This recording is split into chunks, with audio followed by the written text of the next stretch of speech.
Good afternoon. It's exactly 3 p.m. here in Cairo. It's time for the news. I'm Shina Adil, and I'm delighted to be joined today by my colleague Sarah Slim. Good afternoon, Sarah. Thank you, Shireen. Good afternoon, ladies and gentlemen. Now we will start our news bulletin with the headlines.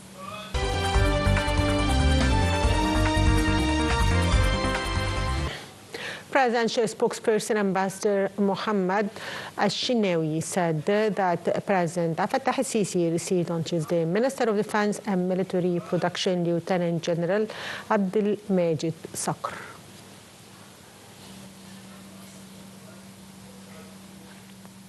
President Abdel Fattah al-Sisi directed to continue coordination between the Central Bank and the Ministry of Finance regarding fiscal and monetary policies in a bid to support the economic stability and contain the inflationary pressure, as well as providing more opportunities and financing to the private sector to boost the economic growth.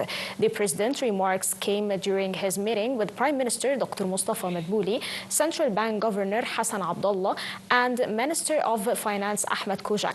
During the meeting, they reviewed the international and regional economic situation and its reflection on the economic indicators, as well as the government efforts to guarantee the stability of the economic development programs.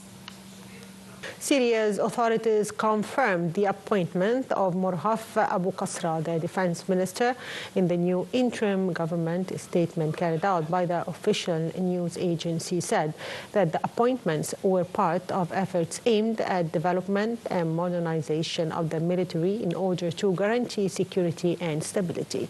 The new interim government includes names of former rebels, some from the Hayat Tahrir al-Sham group. Abu Qasra said that the new leadership would seek to extend its authority to semi-autonomous Kurdish-held areas in Syria's north and northwest.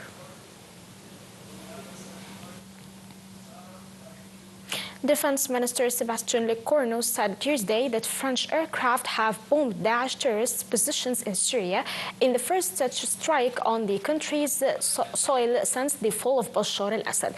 Lecornu said on a visit to French UN peacekeepers in Lebanon that their armed forces remain engaged in battling terrorism in the Levant. The Defense Ministry added that France's Rafale fighter jets and US-made Reaper drones dropped a total of 7 bombs on 2 military targets belonging to Daesh terrorists in central Syria.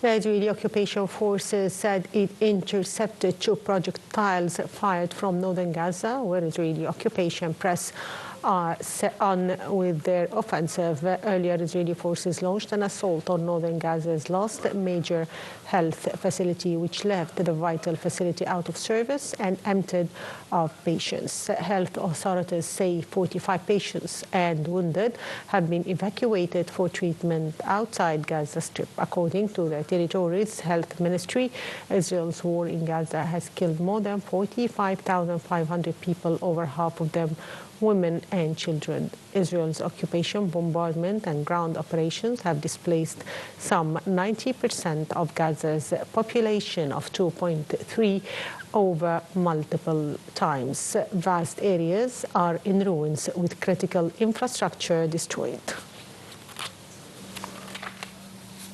The United Nations Relief Agency for Palestinians, UNRWA, said that the aid is nowhere near enough in Gaza and the ceasefire was desperately needed to deliver as famine loomed. Israeli occupation restrictions, fighting, and the breakdown of law and order have hindered aid delivery, raising fears of famine. Hunger leaves people at greater risk of disease and death. Meanwhile, a 4th infant has died of hypothermia in the Gaza Strip, where hundreds of thousands of Palestinians displaced by nearly 15 months of war huddle in tents along the rainy, wind-swept coast as winter arrives.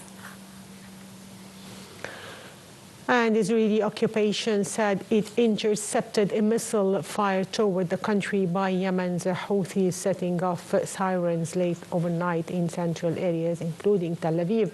The Houthis have been firing drones and missiles at Israel, as well as attacking shipping in the Red Sea corridor. Attacks, they say, won't stop until Israel agrees to cease fire in Gaza Strip. Israel has carried 2 waves of intense strikes in recent weeks in Yemen at the UN Security Security Council meeting overnight, Israeli UN ambassador vowed his country will respond decisively to Houthi attacks. Russia's ambassador to the UN, Vasily Nepenja, condemned Houthi missile attacks and criticized Israel's retaliatory strikes on Yemen, as well attacks by U.S. and British warships in the Red Sea, saying they were clearly not proportional. Also, Assistant UN Secretary General for the Middle East reiterated grave concern about the escalation in violence, calling on the Houthis to halt attacks and for international and humanitarian law to be respected. And Ukraine's Air Force said on Tuesday it had downed 6 out of 21 Russia-launched missiles overnight.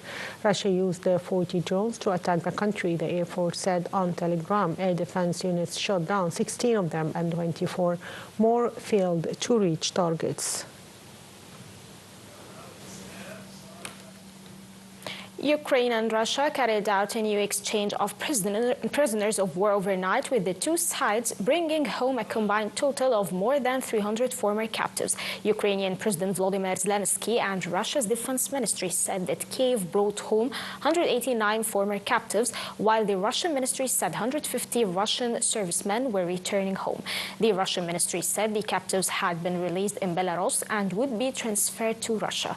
Zelensky said the returning Ukrainians included soldiers, surgeons, and officers from frontline areas and 2 civilians who had been captured in Mariupol.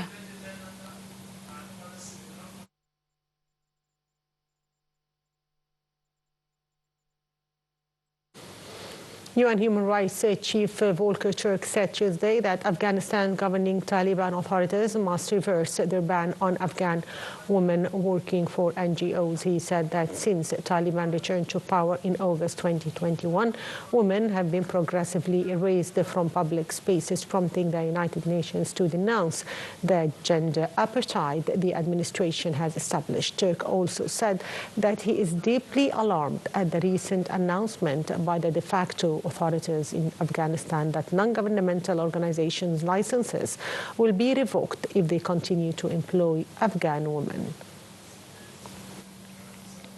German Chancellor Olaf Scholz appealed to his fellow Germans to vote in snap elections in February as the country argues over immigration and the rise of the far-right alternative for Germany. Germans will head to the polls in a parliamentary election on February 23 after a fractious Scholz-led coalition government comprising his Social Democrats, the Greens and the pro-business. FDP ended in collapse. Scholz also alluded to a recent standoff with U.S. billionaire Elon Musk, who has called for Scholz to resign in the wake of a deadly attack in Magdeburg. 5 people were killed and some 200 people injured in a car-ramming attack at a Christmas market in the German city of Magdeburg. A South Korean court has issued an arrest warrant for impeached President Yoon Suk-yeol, prompting hundreds of supporters to gather at the gates of his private residence. Investigators probing Yoon over his December 3rd declaration of martial law requested the warrant after he failed to report for questioning a third time. Crowds were outside his home today, wielding placards and South Korean flags, chanting that martial law legal and impeachment invalid. Yoon's legal team described the arrest order as illegal and invalid and have pledged to apply for an injunction to nullify it.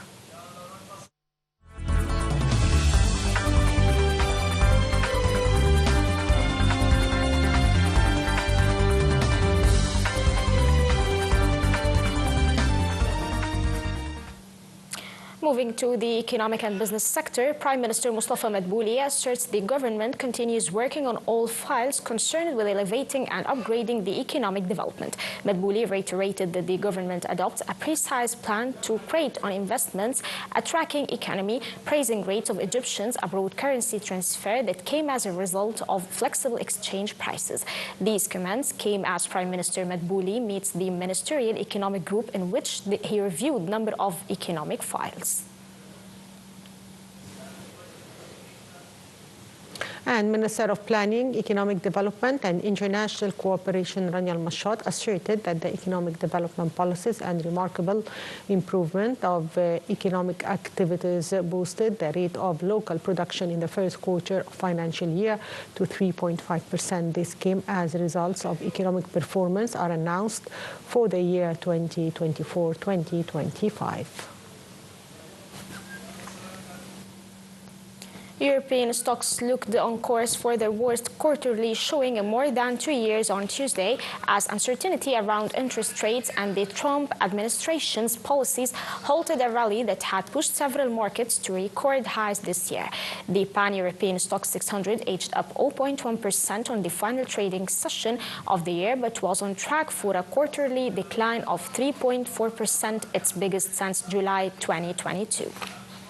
And Newcastle United beat Manchester United 2-0 in the Premier League thanks to early-headed goals from Alexander Isak and Jolton and Old Trafford. With 5 losses in their last 6 league games, Manchester United languished 14th in the standings on 19 points, their worst placing to end a calendar year since they were 15th in 1989. Newcastle are 5th on 32 points. It was the 11th goal in 11 games for Isak, who has scored more Premier League goals in December than any other player with 8.